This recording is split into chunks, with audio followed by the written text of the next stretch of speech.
ஜெய் ஸ்ரீராம். அடியேன் ஜி.எம். சுவாமிஜி. இன்றைய பக்தி தலைப்பிலே வைகுண்ட ஏகாதசியை பற்றிய சிறிய விளக்கம். ஏகாதசினாலே சிறப்பு தான் பெருமாளுக்கு. அதுலேயும் மார்கழி மாதத்தில் வரக்கூடிய ஏகாதசி இருக்க வைகுண்ட ஏகாதசி சிறப்பு தான்.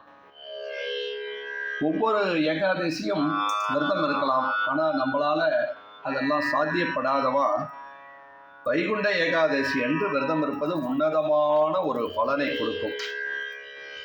மறுபிறவியே கிடையாது. பூர்வ ஜென்ம பாவங்கள்லாம் நிவர்த்தி ஆறதாக புராண கதையிலே சொல்லக்கூடியது.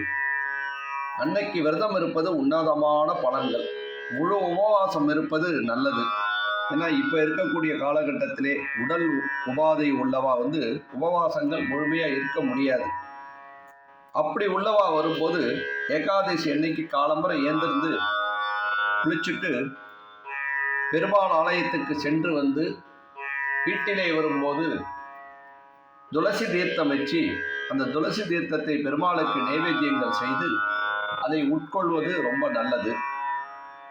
அடுத்ததாக வரும்போது உப்புள்ளாத சப்பாத்தி, அவல், பால், பழம் இதையெல்லாம் வரும்போது காலம்பரை விரதம் இருந்து மத்தியானம் அந்த சுவாமிக்கு காலம்பரை அதை நைவேத்தியம் பண்ணிட்டு அதை மத்தியானம் சாப்பிட்றது உன்னதமான பலன். இரவு வரும்போது பாலும் பழமும் சாப்பிட்டு விரதம் இருப்பது ரொம்ப நல்லது. அந்த இரவு தூங்க முடியாதவா, தூக்கம் கண்ணு முழிக்கிறவா கண்ணு முழிக்கலாம், கண்ணு முழிக்க முடியாதவா முழிக்கலைனாலும் பரவாயில்ல, துவாதசி அன்னைக்கு தூங்கக்கூடாது. மறுநாளை காத்தால ஏந்திருந்து பிரம்ம முகூர்த்தத்திலே 21 விதமான காய்கறிகள் போட்டு ஒரு குழம்பு வைக்கணும். ஆனால் அதில் வெங்காயம் பூண்டு சேர்க்கக்கூடாது. அகத்திக்கீரை ரொம்ப முக்கியமானது. அதாவது சேர்க்கக்கூடியதில் அகத்திக்கீரை ரொம்ப முக்கியமானது. அந்த அகத்திக்கீரை அதில் சேர்த்து ஒரு சாம்பார் வைத்து பிரம்ம முகூர்த்தத்திலே காலம்பரை ஏந்திருந்து பெருமாளை வழிபாடு செய்து துளசி தீர்த்தத்தினாலே இந்த செய்யக்கூடிய கூட்டுகளை நைவேத்தியங்கள் செய்து அந்த துளசி தீர்த்தம் சாப்பிட்ட உடனேயுமே நம்ம வரும்போது ஒரு காக்காய்க்கு சாப்பாடு போட்டு எல்லாரும் அந்த விரதத்தை முடிச்சுக்கிறது உன்னதமான ஒரு பலனை கொடுக்க வாய்ப்புகள் உண்டு. அன்று துவாதசி என்று தூங்கவே கூடாது. ஏகாதசியோட விரதங்கள் என்பது துவாதசியில் தூங்கிட்டா அதோடைய பலன், விரதத்தோட பலனே இல்லாமல் விடும். அதனால ஏகாதசி அன்னைக்கு கண்ணு முழிக்கலைனாலும் பரவாயில்ல, துவாதசி அன்னைக்கு தூங்கக்கூடாது. அதை ரொம்ப ரொம்ப ரொம்ப ரொம்ப முக்கியமாக கடைப்பிடிக்கணும். அதை கடைப்பிடிச்சால்தான் அந்த விரதத்தோட பலனே இருக்கும்.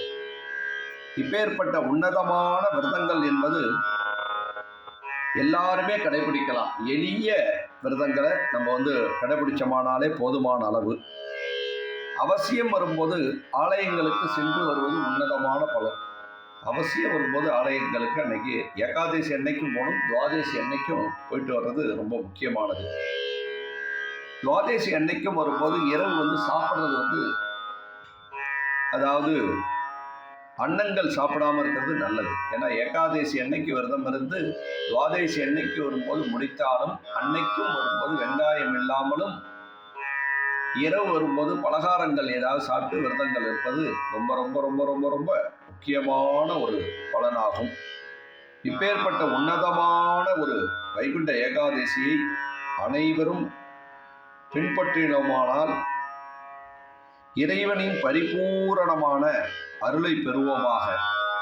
இறைவனோட பரிபூர்ணமான அருள் கிடைக்க வாய்ப்புகள் என்பது உண்டு. இதை அனைவரும் பின்பற்றுவோம்.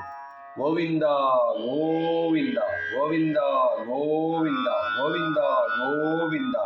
அடுத்த நிகழ்ச்சியிலே சந்திப்போம். ஜெய் ஸ்ரீராம்.